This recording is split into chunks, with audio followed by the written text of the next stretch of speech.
Hi, everyone. This is Irwin Lazar, President and Principal Analyst at Metrigy, and welcome to this episode of the Metrigy MetriSight. I'm excited to be joined by Martin Bitzinger, Senior Vice President for Product Management from Mitel, to talk about unified communications trends in 2024 and how Mitel is meeting those opportunities and supporting those trends. In this episode, we'll get Martin's thoughts on a variety of topics, including the role of on-premises and privately hosted unified communication platforms, generative AI, the shifting vendor landscape, how buyer expectations are evolving, and much, much more. Martin, welcome to the show. Thanks, Irwin. It's a pleasure to be here. So I always like to start these with a little bit about our guests. So tell us a little bit about yourself and how you got involved in the unified communication and collaboration industry.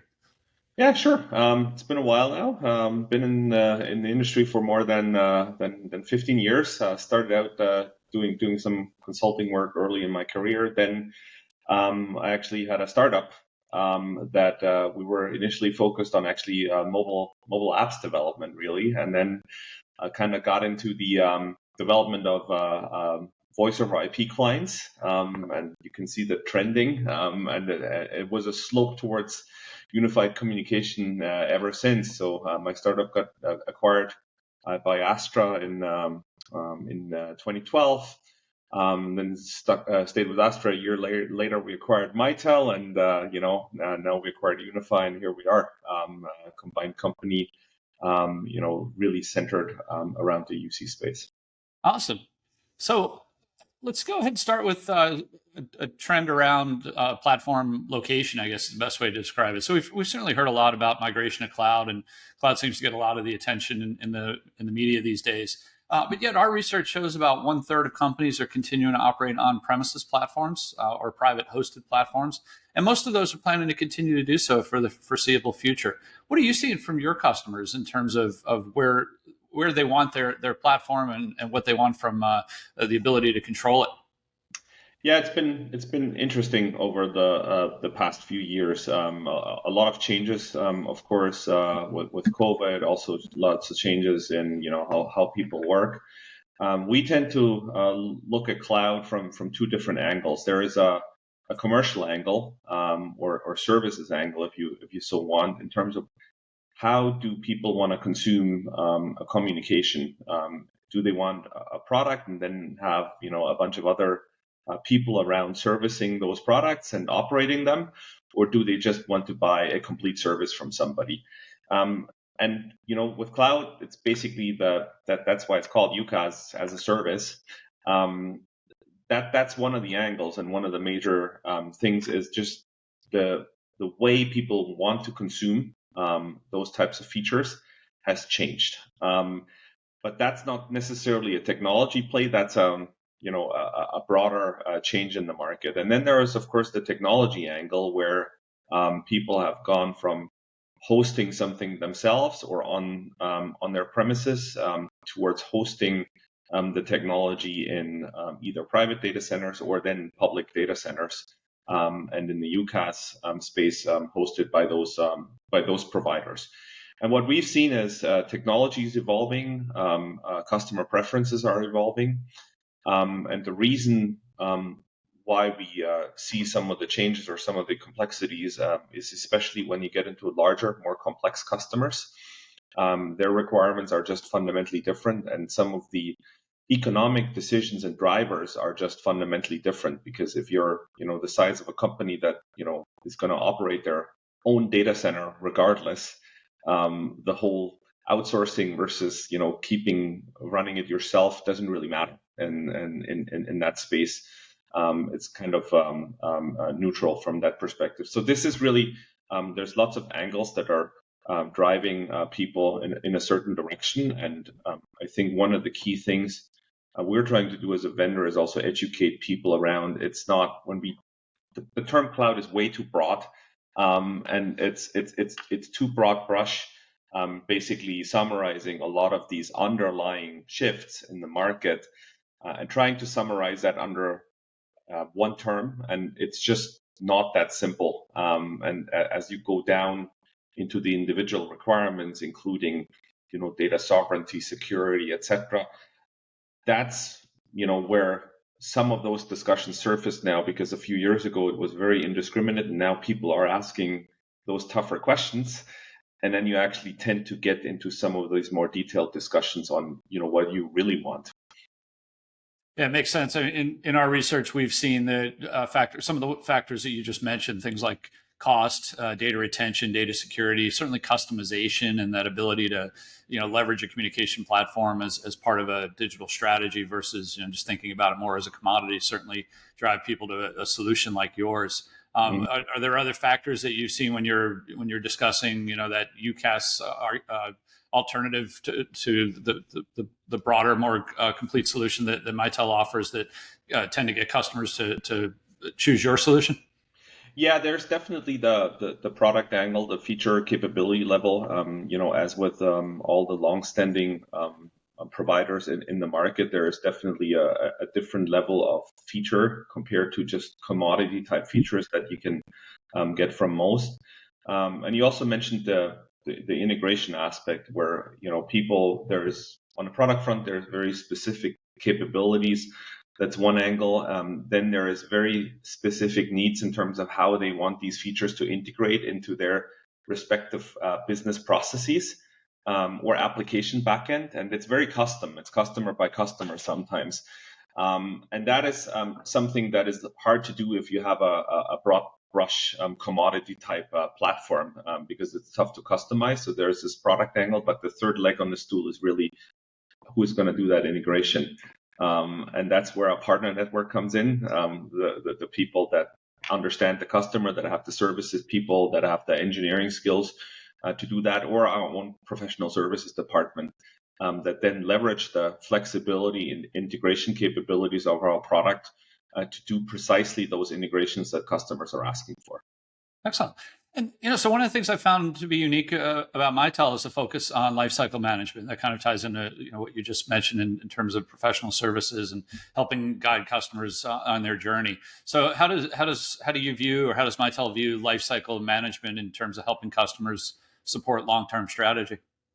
Yeah, the first 100,000 foot view is basically we want to retain our customers, and that's the first angle. And that is a broad portfolio because we do have UCaaS partnerships, etc., in our portfolio with RingCentral.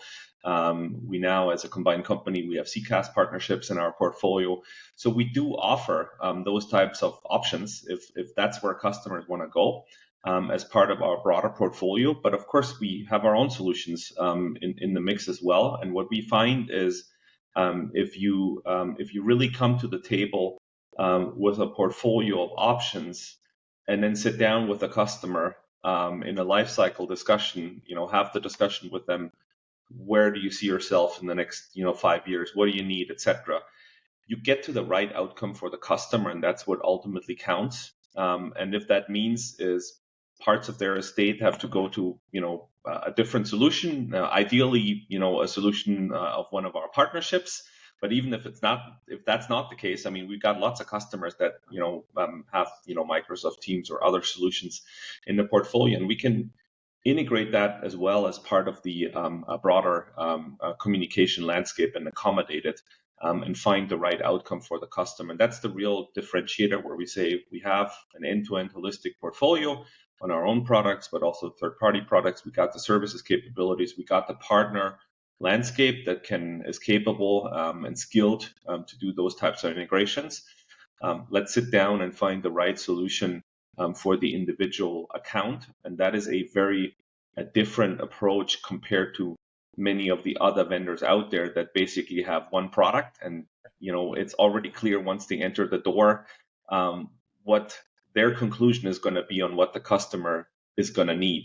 It's typically happens to be that one product that they're selling, right? And that's just in a complex environment. We just don't think that's always the right answer.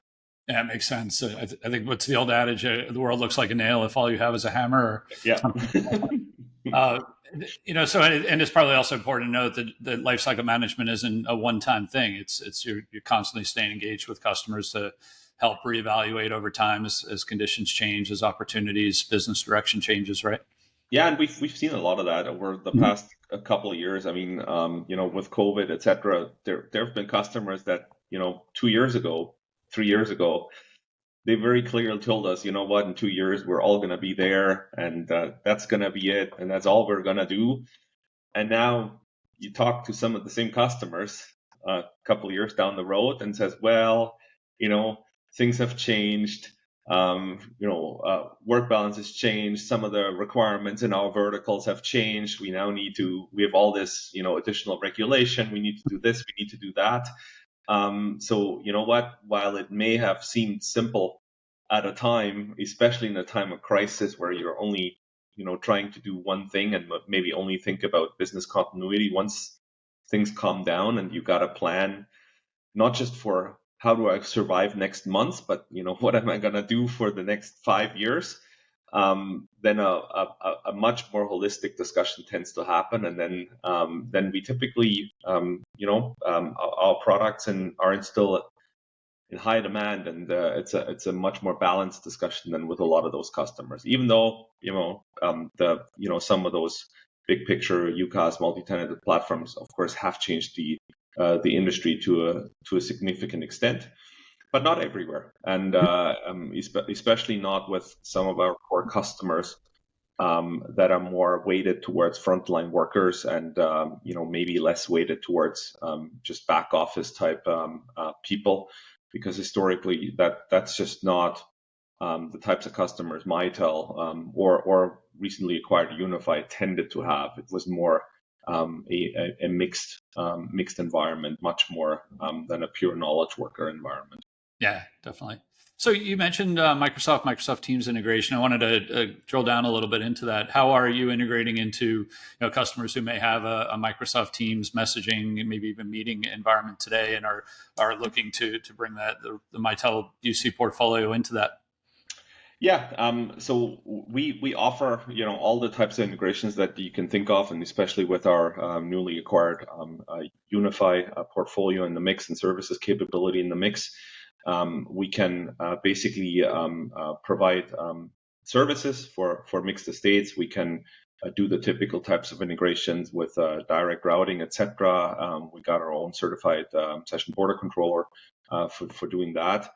But then we also have a very good client-side integration where you would continue to leverage Mitel products for your voice communication, while taking advantage of Microsoft for collaboration type features, but still provide a really integrated user experience. And that extends all the way down to integrated monitoring tools, clients that are easy to use, but also management backend type topics. So we got a pretty good selection of integration capabilities. But it really depends on where the customer is, where they're coming from, where they want to go.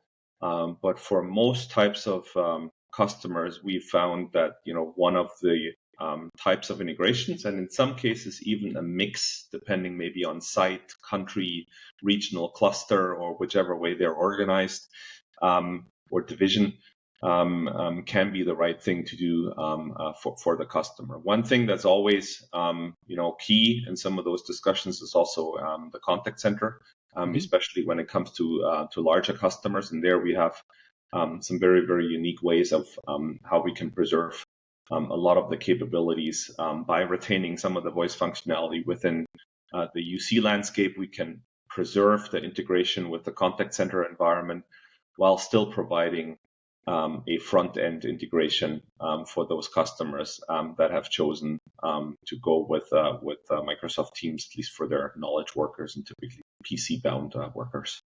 Excellent. So I'd be remiss if I didn't ask you about generative AI. Certainly, it's been the topic of on everyone's agenda over the last year. I'm curious to get your thoughts. How do you see generative AI evolving next year? What are your customers asking you about, and how do you see the technology itself evolving and applying to the Mitel portfolio?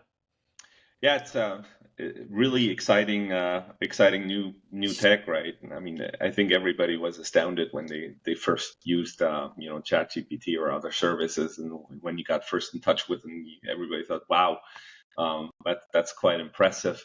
That said, is I think over the past year we've also learned that it's not that simple in a lot of cases to apply that technology.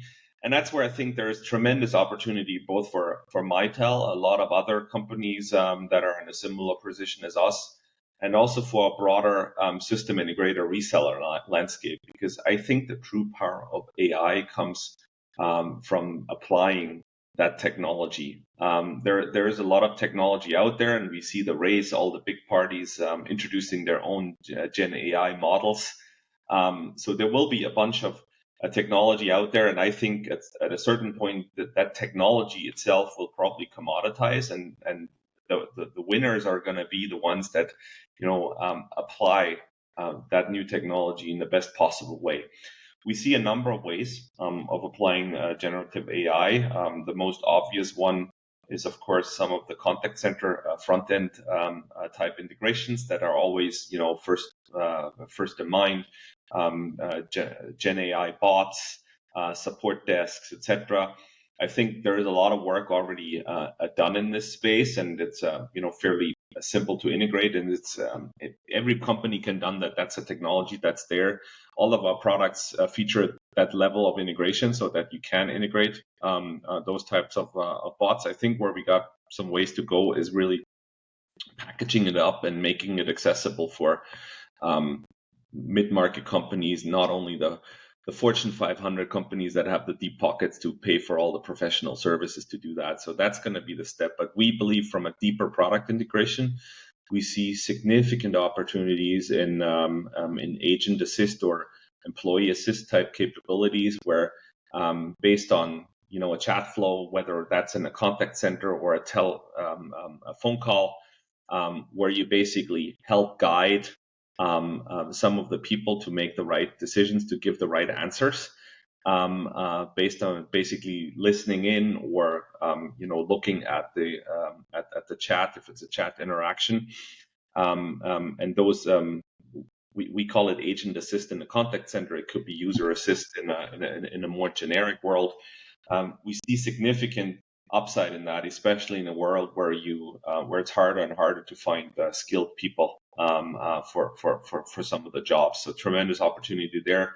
The other thing we see is in the reporting space, where in the past, big data, etc., data collection is a big thing for most companies.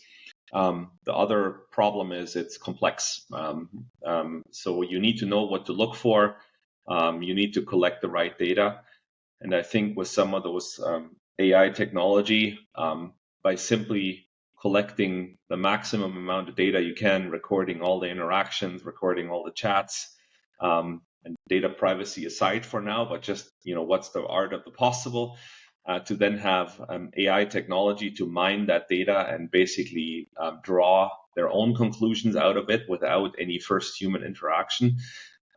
That's certainly a very exciting area for a lot of companies to leverage, both for internal communication as well as for external communication when it comes to customer-facing communication in contact center. And imagine you're in a unique position, just given your exposure and position of being a global provider, to address some of those. You mentioned some of the challenges about data localization, data privacy. That's certainly a lot of the concerns we're hearing as companies are thinking about, I really want to balance the ability to take advantage of generative AI, but might not be comfortable, having my data living in an LLM outside of my control. Yeah, that's. This is exactly where some of our products and solutions shine, because you can basically target some of those solutions. It starts from what data do you actually collect and where do you collect it, and then where do you put it. And you can definitely, with some of the instance-based technology we have, where it's an instance per customer, and some of the private cloud hosting, etc., where you can just draw these hard boundaries on what certain tools can access. it's a much cleaner separation that is much easier to understand for a lot of the customers, and that's definitely something they really care about, and in some cases have to care about because there is legal or regulatory hurdles, and those hurdles are not getting smaller. The way things are going, those hurdles are getting higher essentially every day. Yeah, no, I definitely agree. So you mentioned the ability to work with partners and developers to help leverage some of these capabilities or integrate even third-party capabilities. So you've got the Mitel Solutions Alliance, which is a developer partner network. So tell us a little bit about that and how you see that evolving to support some of these emerging kind of opportunities and use cases.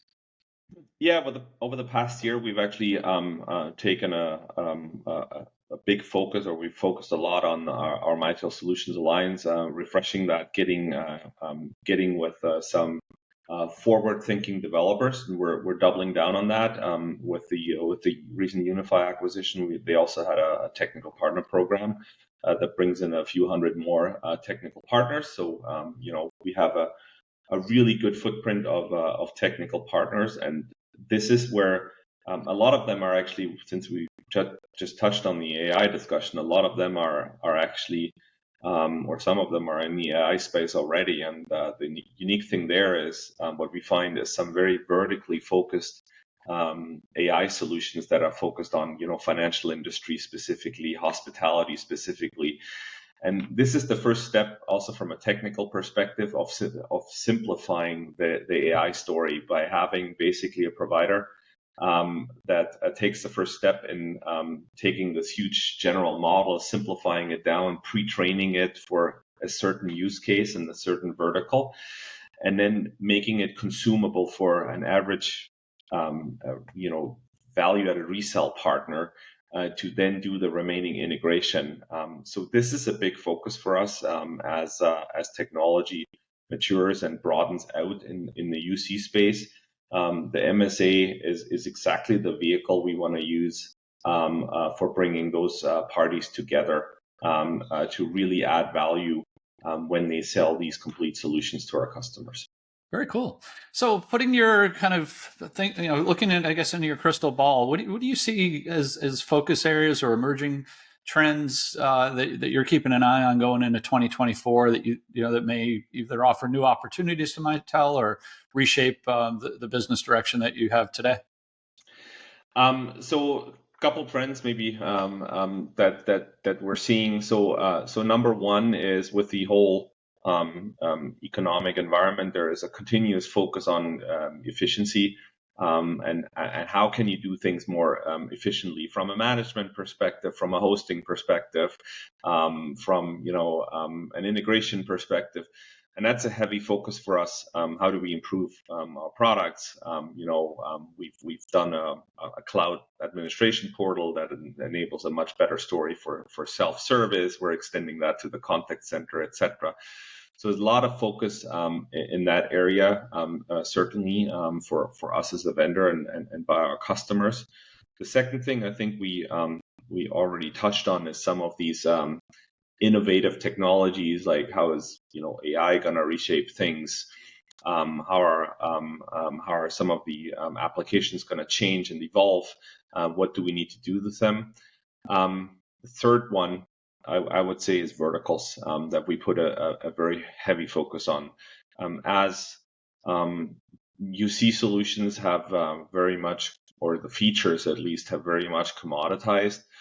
A lot of customers are looking for specific vertical type solutions, and the requirements are very different. If we look at some of our big verticals, like healthcare, for example, is one of our biggest vertical, and I think it's not hard for people to understand that the requirements of a large hospital are fundamentally different from somebody that's sitting in front of a PC all day long.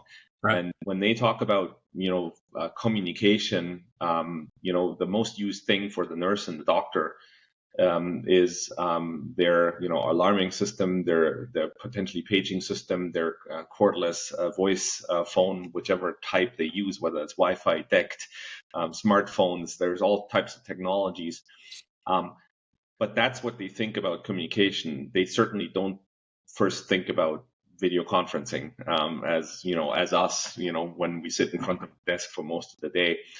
And that's the same in, a lot of our verticals. It's, healthcare, you mentioned that. Retail is very, very different. If you look around in stores, etc., what they need, government, they have very specific requirements as well, especially with all their front-end workers, financial industry, a lot of client interactions, a lot of regulation, what can you do, etc. So there is these very, very interesting things if you go into some of those big verticals that are very different from the traditional horizontal type feature set we've thought about. And we think the technology is at a point where we've all moved to IP. We're on a common infrastructure. There's no boundaries anymore from the devices that people use that limit our ability to deliver some of those functionalities. But now we need to do it, right? And that's one of the key focus areas that we have as a company is really going much deeper into those vertical. And with the portfolio we have, there's quite some interesting stuff when it comes to alarming type features, functionalities. We even got some bedside terminals for hospitals in our portfolio, and that's a telephony endpoint, that's a video endpoint. For one thing, for patient consultation, etc. So there's very, very interesting stuff in some of our key verticals that we're doubling down on. Yeah, and it's certainly been interesting to see your continued focus around mobility. And I know there was a launch of new DECT headsets earlier this year, or as people listen to this in 2024, mid last year. Yeah. Last year, yeah, it's going to take a little while to get used to that, right? But it seems like mobility and frontline workers are really a key focus area for you. Yeah, it absolutely is, and it's basically. It's not really about the technologies. Yes, we do DECT because we fundamentally believe that DECT has a few advantages in terms of functionality and technology, reserved frequency. It's very cost effective, low power, real-time communication. So for a number of verticals, that's a key standard. But that said, is we also have a Wi-Fi solutions. We have apps for smartphones, etc. It doesn't really matter. We have, we have partners that have, specialty devices with, for example, included barcode scanners that we then have to deliver the voice application onto, that is used in retail or warehouses, logistics, etc. So there is lots of end devices, some of which we manufacture ourselves, others where we deliver software to run on the respective devices. But what's in common to all of them is that they need a very, very specific type of solutions. You can't just really install a horizontal office worker UC client on it and expect the guy in the warehouse to be happy with it. You can always install it. Some of those are Android-based or other standards, but it's not typically what they're looking for in terms of the solution they want to use. Yeah, it definitely makes sense to have something optimized for workflow and specific role. So as we wrap up, how can our listeners or viewers get in touch with you if they have additional questions or they'd like to find out a little bit more about Mitel? Yeah, absolutely. You can find me on LinkedIn. It's probably the easiest. I'm also on Twitter. So just shoot me a message and then let's see what we can do. Excellent. Well, thank you so much, Martin. And this wraps up our episode of MetriSight. I'd like to thank Martin for joining us, and I invite you to check out Mitel at www.mitel.com. If you like this episode, please share with your friends and colleagues. And remember that we publish MetriSight on a bi-weekly basis. So please check out our archives and keep an eye out for future episodes. Thank you so much.